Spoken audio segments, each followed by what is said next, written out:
So as you may have seen, we have arrived in Belarus after a long journey to here, and now we'll go out and explore the city and see if we can find some of the controversial political places that we hear so much about in the Western media, such as Lukashenko's house and the big plaza where all the protests were held in 2020, which we can't talk too much about, unfortunately. So yeah, join us as we head into Minsk.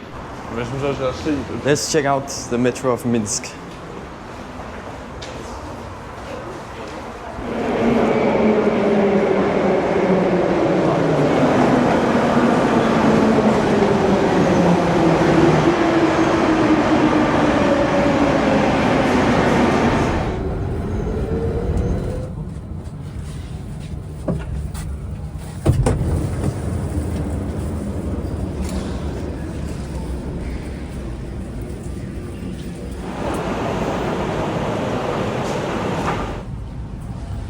So we are right now standing in front of the Minsk main station, and it's a beautiful sight. On the other side of the street, as you can see, we got these two towers.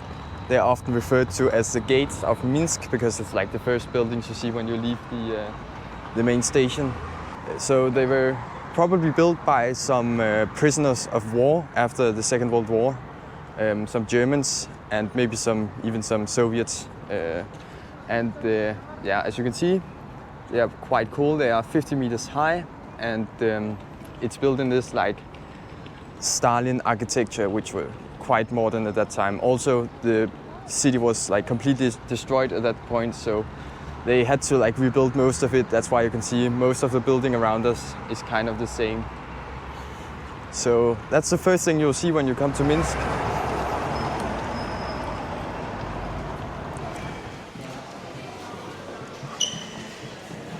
So in this underpass there are a lot of flower shops, it seems, which is quite cool, honestly. I've never seen that many at one place.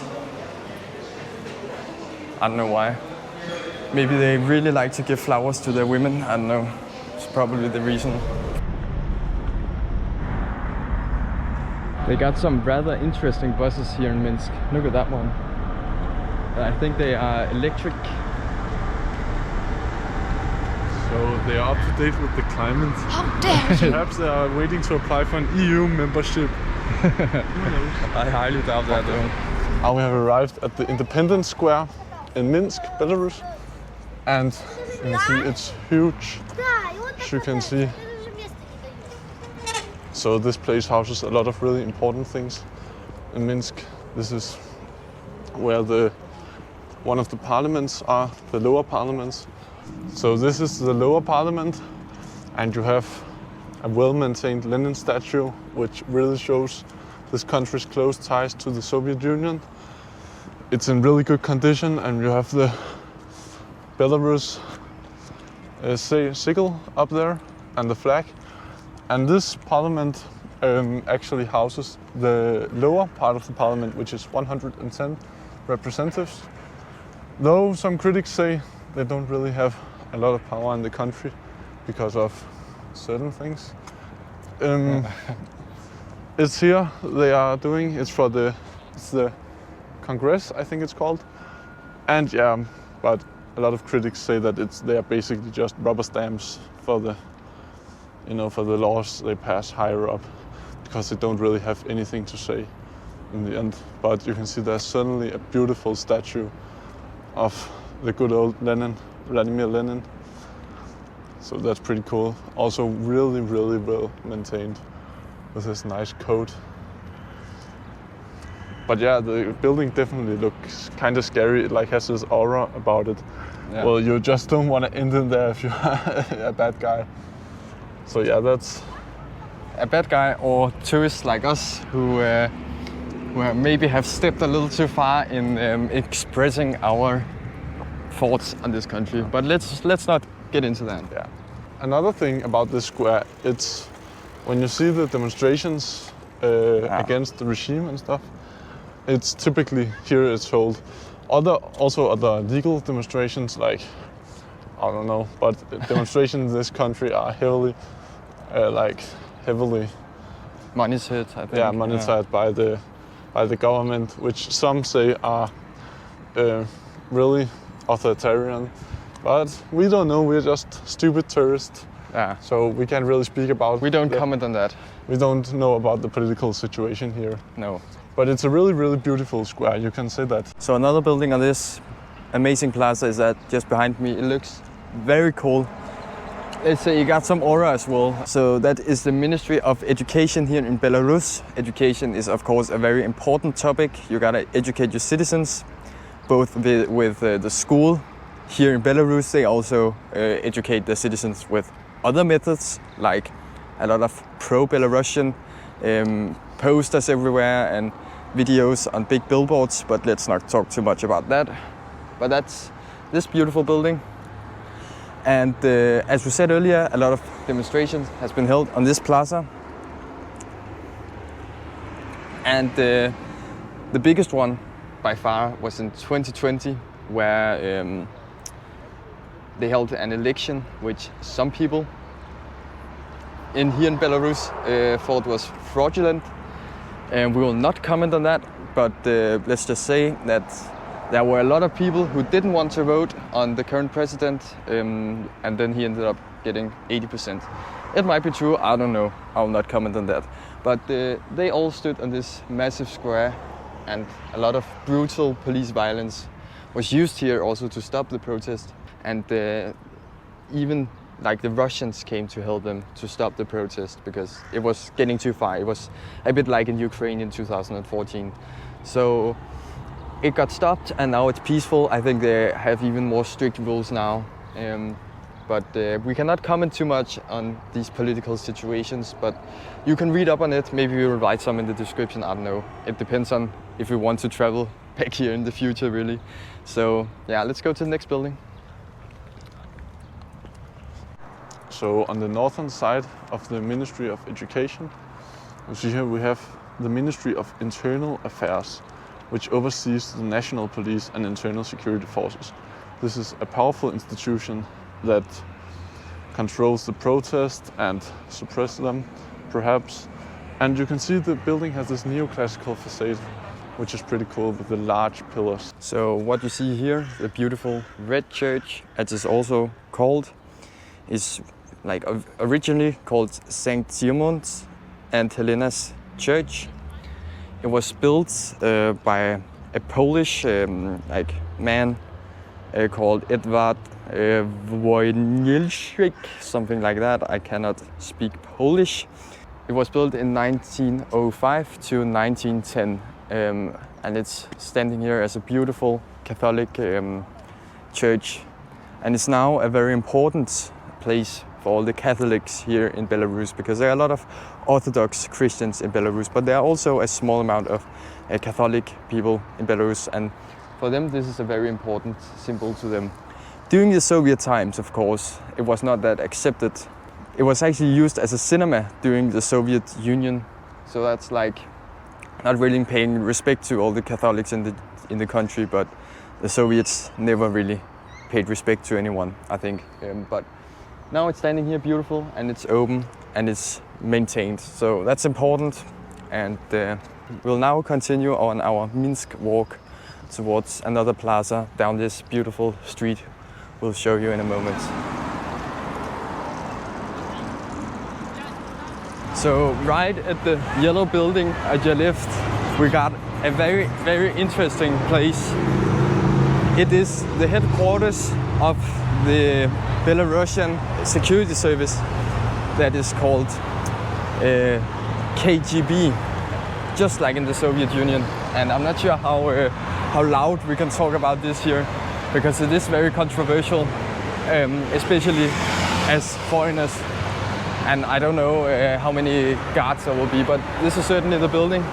It's actually beautiful, but it is, yeah, the security services. And Belarus is actually the last country in the world still using the name KGB for their security services and foreign security service. And yeah, I think that's really cool. It's a cool name, and it gives some nostalgia to the Soviet Union, really. But that's the building. apparently no guards at this point, which is luckily for us. But it's in there that they are sitting and probably monitoring us right at this moment, looking at what we're doing, maybe even listening to what we're saying because of the SIM cards. I don't know what they're capable of, but it will not surprise me if they are really monitoring us in one of those offices in there. So here we have Mac.by, which is because the Western McDonald's pulled out of Belarus. So they basically took all of the infrastructure and all of the buildings and they just made their own Mac.by. We actually have another video where we try it, so you can go watch that if you're interested in that kind of stuff. But it's really all the same with the screens, but yeah, you can definitely watch the video where we go in depth and we try some of the menus and rate how it is compared to like the classic McDonald's. Maybe you saw in the background at the last clip, but we got two police officers just roaming past us, and I must admit the sweat just started to pour a little bit because you never know in this country, but they just looked at us quickly and then continued, so no problem. It might not have been the same reaction if it was in front of the KGB building. So now we are at another major plaza here in Minsk. And you can see we got the Palace Republiki, I think it says. And it's like the culture palace. I don't know if you have seen our video from Bulgaria, but it's kind of the same. There's a cinema, there's a theater, probably where all the culture stuff happens. I know there's a lot of big political like statements said from this building, so that's very cool. This building also got some serious aura. It's very beautiful, especially with those large banners with the flag on each side, so that's very cool. So they're setting something up here in the background. So it's probably for the Victory Day, which is on May 9th. There are a lot of big military parades in the city and some other shows and stuff like that. We'll head in this direction. There should be some more interesting stuff. And hopefully we can find the crazy cool KFC here in Minsk with some old Soviet art on top of it. So we'll check that out. That should be very, very beautiful. So as you can see on all these posters along the streets, there is a big event this year. As we told you earlier, 9th of May is Victory Day, and this year it's 80 years since it happened.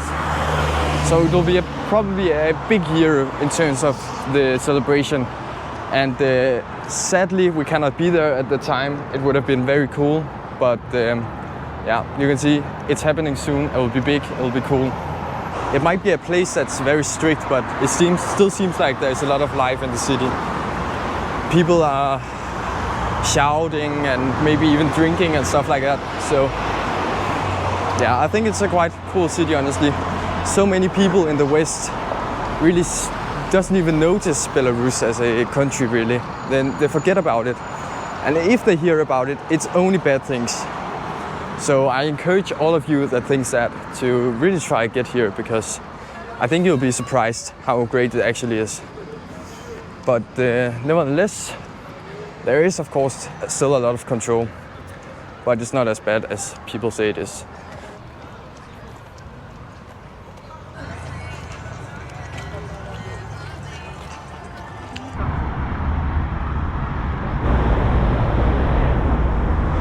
Here we got the famous KFC in Minsk, below all the Soviet architecture. Let's see if we can cross the road without being a part of the Belarusian roadkill statistics, which is quite high, I think. There we go. Not usually into all that chicken, but let's go in and get something to eat just because it's this restaurant.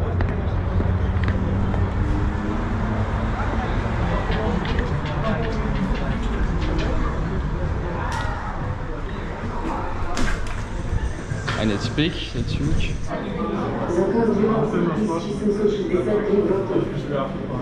It's cool how you can get beer. I don't know if you can see it behind us in front of us, but you can get beer at this KFC. That's very cool. We didn't get any, we have gotten A little bit too much alcohol, I think. So yeah, we're just waiting for our food. We're going to try the stuff out now. See how it is.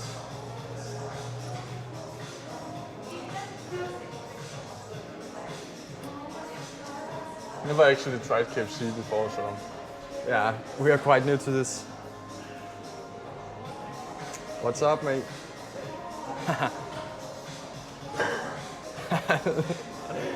Gubnik. Some Gubnik, Belarusian. It's quite good. He saw us all the way from out there. That's funny. I hope you can see us. So it was like a premium or something. I don't know how premium it is, but the taste will decide.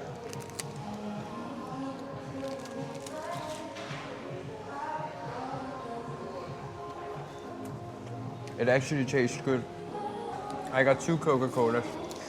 One with some caramel syrup in and one without. So let's see which one I stick this straw into. I got one with vanilla, but it's definitely not one I would buy again. I would just go with the regular. Let's see which one I stick it into.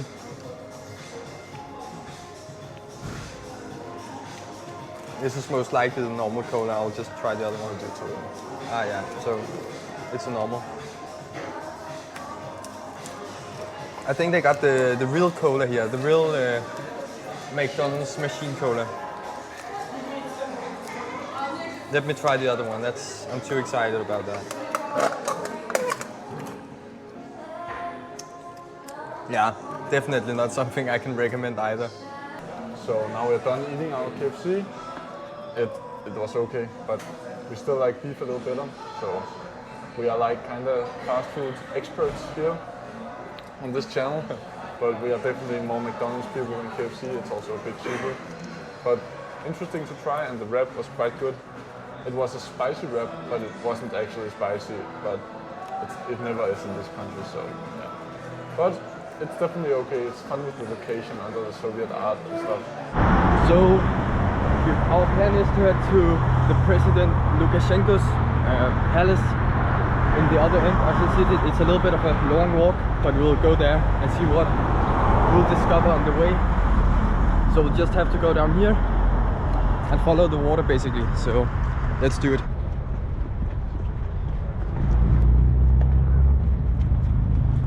The nightlife in Minsk is great. Much better than I expected, honestly. Look how many people there are over here.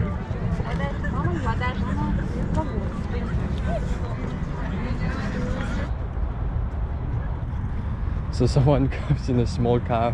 What the fuck? A Lamborghini? Okay, I can't. So.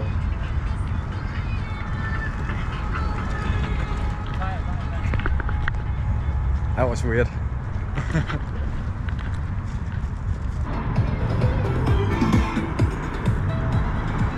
So here we got a lot of cool, yeah, let's be honest, propaganda from the Soviet times. I think it's because of the 80 years since the victory day. So there's a lot of cool stuff with some Soviet soldiers taking Berlin and stuff like that. Very cool. And I don't know if you can see it, that tower over there, that is the Museum of Belarus, I think it's called. And you can go in there to see a lot of cool Soviet stuff. And actually the flag on top, you can definitely not see that, but that is a Soviet flag. So that's very cool also. Let's check it out. It's closed for today, but that doesn't stop us from look from the outside. And then we got a little further to Lukashenko's palace. So what you see here is definitely preparations for the victory day in a 1 month, less than a month. So they are building these places where people can stand. That's very cool. I assume we can just cross. Hopefully it's not a problem for us. I think we're good. Yeah, they have blocked the whole street up here. Might be the main point of the celebration. Maybe we'll even see, well, we will not because we're not here, but maybe you'll even see Lukashenko on one of those. So yeah, it looks like a lot of soldiers and officials.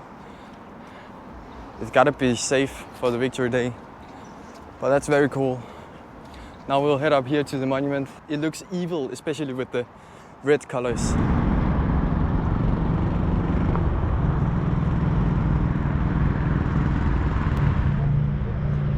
And you can see the red flag now. I can tell you, it's not Chinese, it's the Soviet one. So that's actually awesome. And we got this huge monument. That's so cool. We even got flowers. So as many other things here in Belarus and former USSR countries, this is a monument for the Great Patriotic War. So yeah, the Second World War. And this is the Belarusian State Museum and the Great Patriotic War Museum. So that's certainly a very cool place. We are closing in on Lukashenko's palace. It's a little bit further this way. So we'll see you when we get closer.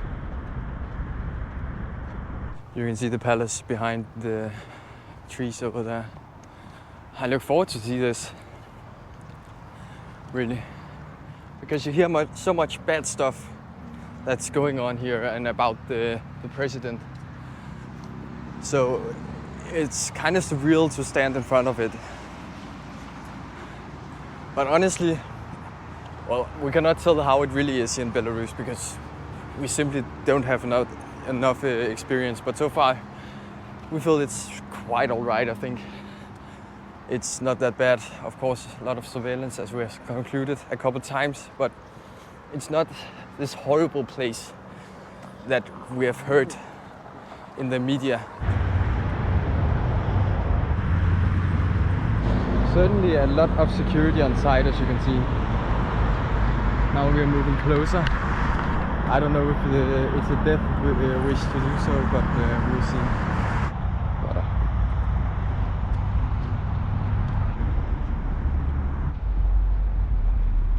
So this is definitely the closest we'll be to his massive, beautiful palace.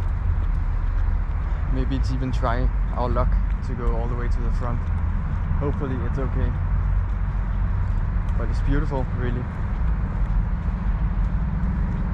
Look at it. I haven't seen any guards other than one guy in a car. But there are probably a lot on the vicinity. So this was it for our visit in Minsk. We'll go to another city tomorrow and try some other things. But to sum up our experiences, it was a bit scary in the start. We were worried about what would happen. You hear a lot about Belarus in the Western media, and just like Belarus and Russia. But the border was fine. We have a video about that if you want to see that. And yeah, it's been pretty safe. We've felt we've been watched sometimes by some suspicious people, but really it hasn't been anything that big of a problem. And it's we can definitely recommend to visit this city. It almost feels like a time capsule back to the Soviet Union. It's really a special feeling you get here. Also, it's just a great city, great people. We have met so many beautiful and helpful people, so we can definitely recommend this visit. But thank you for watching, and there'll definitely be more videos from Belarus in the future.